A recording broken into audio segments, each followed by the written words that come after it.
There's two things we have to talk about before we let you go. Okay. Number one is block cancer. Oh, yeah. We need to talk more about block cancer. So tell us about your swim to Block Island. Tell us all about block cancer and how us as a podcast, as an audience, can support you, both in that and in your music.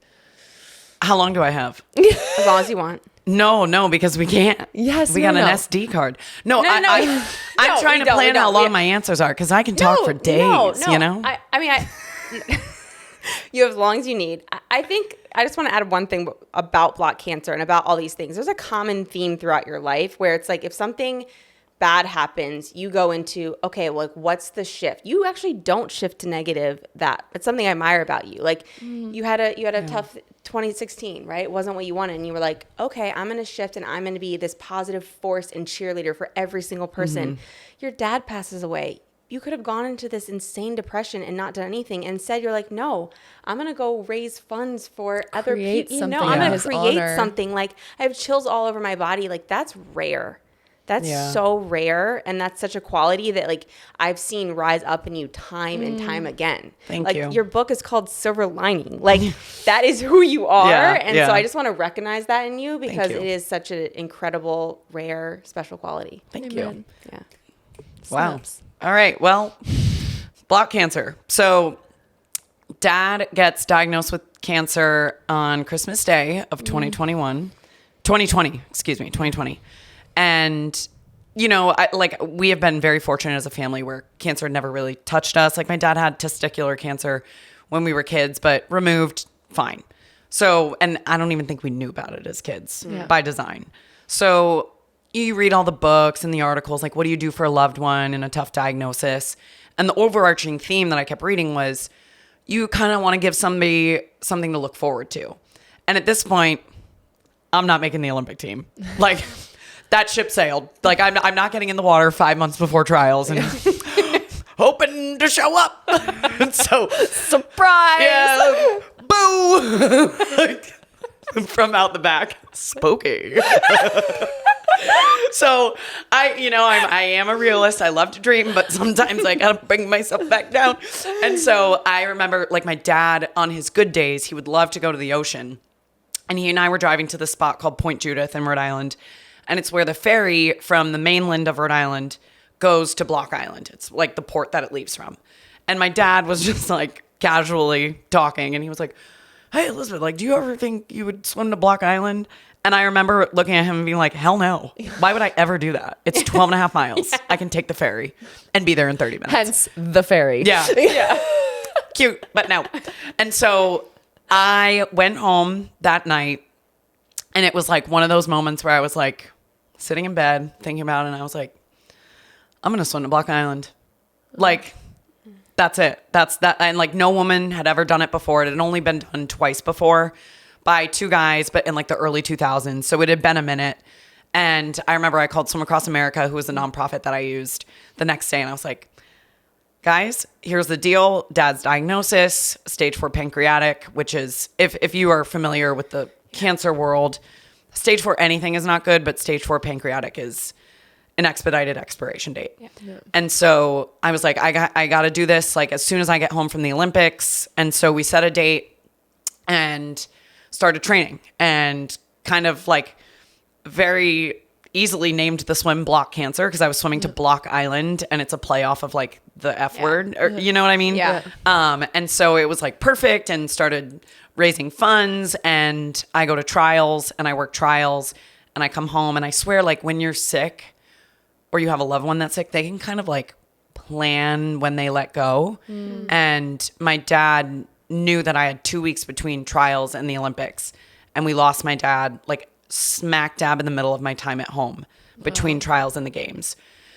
So I obviously have to go to the Olympics and work that. And I come home and I train a little bit more. And I end up doing the swim on September 25th. And since then, the swim was amazing. Like it's 20 kilometers, 12 and a half miles in the Block Island Sound, which is basically like open ocean. Like this is, and I had done open water swims before, like a mile or a 5K, like very casually, but this was a whole different beast. Like I was training alone for hours a day, like trying to pay off lifeguards to just like paddle with me for like 30 minutes to like, What does that conversation look like? I'm like, hey, lifeguards take breaks. And I'm like, well, you got to work out. So come with me. Come on.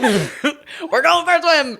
And so it was like, and I won't get into the nitty gritty of it being canceled and rescheduled like 4 separate God. times because obviously open water is weather dependent and the Coast Guard wanted the swim to be as safe as possible. So it got to the point where I was grieving the loss of my dad, having the rug pulled out from under me so many times because I had to reschedule this swim. And it got to the point where I was just over it. But that's another story for another day. So I ended up doing the swim and it was so beautiful, but it was also a swim that I was like, I can't be doing this every year. Yeah. I don't have the time to be training to be an open water swimmer and swim a cool 20K, you know?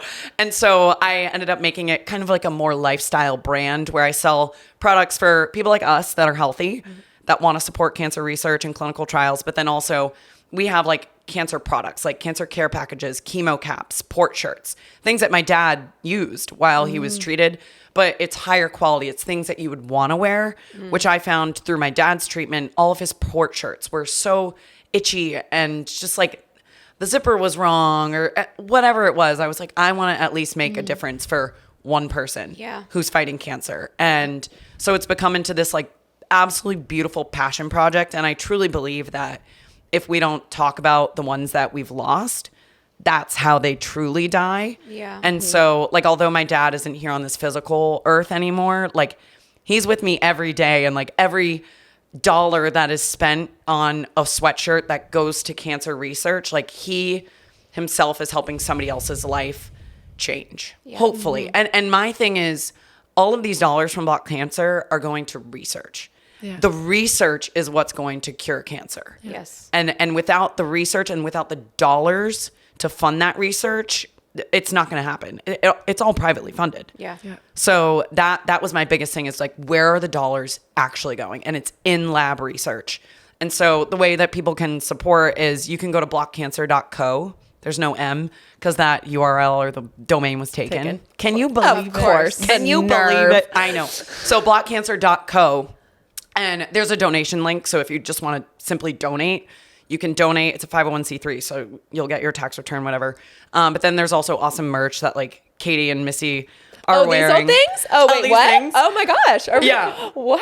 Are you wearing black? I'm wearing black. Oh my goodness. Did you guys know that I was coming? Stop. But I think like the coolest thing about the merch for me was every time that I do kind of like a 5K run or like a fundraiser, it's kind of like your shirt that you maybe sleep in. Yep. Like you don't really wear it, where all of this stuff was like designed by local artists in Rhode Island. Cool. I wanted it to be something that you kind of like felt cool in, that you could like streetwear. Casual. Yeah, casual streetwear, loungewear. But it's like, it's been the most incredible cathartic thing for me in terms of grieving my dad because he's never really going to be gone for me because I have this beautiful project. And like, grief is so interesting because some days I can talk about my dad like this and be fine. Yeah.